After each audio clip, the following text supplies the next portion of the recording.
Review.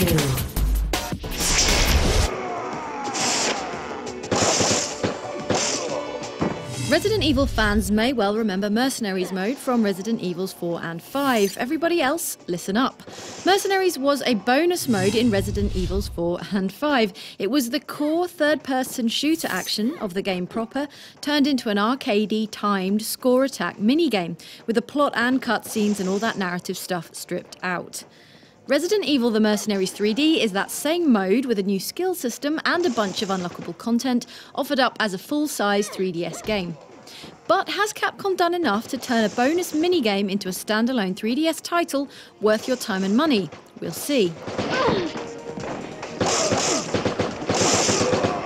You play as one of a selection of series veterans such as Jill Valentine, Claire Redfield, or her inhumanly bicep brother Chris. Show yourself! You're set loose on a smallish map to rack up as many kills as possible before the time runs out. More points are awarded for slaying enemies in quick succession, and precious extra seconds are awarded for smashing time bonus crystals and for up-close finishing moves such as Chris's stomp and Jill's double knee drop. The enemies will be familiar to those who played Resident Evil 4 and Resident Evil 5. They are the monks of the former and the zombified villagers and soldiers of the latter, along with the ever-unnerving Chainsaw Magini and the Executioner Magini, that is, the giant hooded chap with the colossal axe.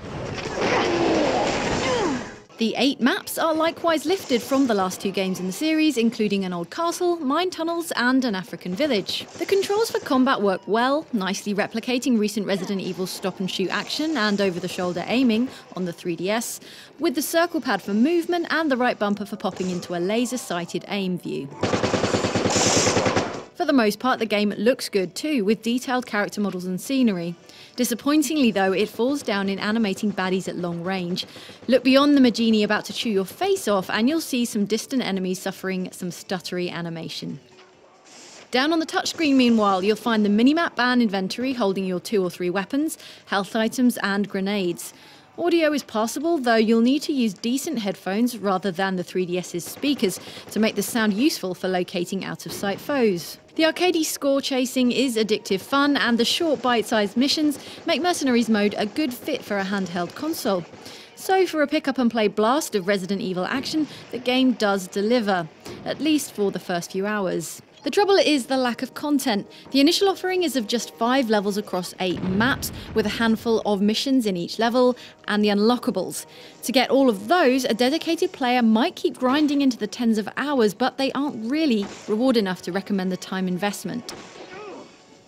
The complete roster of characters has to be unlocked, as do their alternate costumes by meeting various criteria, finishing a level with all high ranks, for instance. You also need to unlock each character's preset weapons loadout for use by other characters, though these at least you can alternatively buy with 3DS Play coins. In the absence of new baddies and environments, with maps and enemy types not only recycled from earlier games, but also heavily recycled within the game, Mercenaries gets pretty samey pretty fast. In the way of novelty, there is at least a new skill system for customizing characters to a degree. These skills level up with use, and each character has 3 skill slots. The Luck skill ups resistance to instant kills, for example, and Medic makes health sprays more effective. The medal system, on the other hand, mostly feels like busy work, included to make the scant content go farther.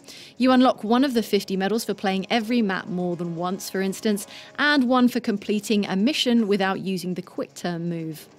The game's duo mode, thankfully, is more than cheap padding. Most missions can be played in 2-player co-op, either over the internet or a local connection. Resident Evil 5's clunky inventory sharing is gone, neatly replaced with just the ability to heal your co-op partner, and there are kicks, also high scores and SS ranks, to be had in producing huge chains of kills via a shared combo counter. The online functionality stops at cooperative play though. With the game's laser-like focus on high scores, its lack of online leaderboards is a frustrating omission. Maintaining a respectable spot on a global board might have been the one thing to keep some players coming back for more. The strong co-op mode offsets the disappointing general shortage of content, but not completely. As a full-price 3DS title, this is a poor deal for a cash-strapped gamer, and should you drain it dry down to the last unlockable drop, it's not as though you can start over, what with the single undeletable save file for which Capcom has caught so much flack. Mercenaries is as fun and compelling a minigame as it ever was, built on the rock-steady foundation of Resident Evil combat, but it's still a minigame, unfortunately, however padded out with unlockables and recycled material.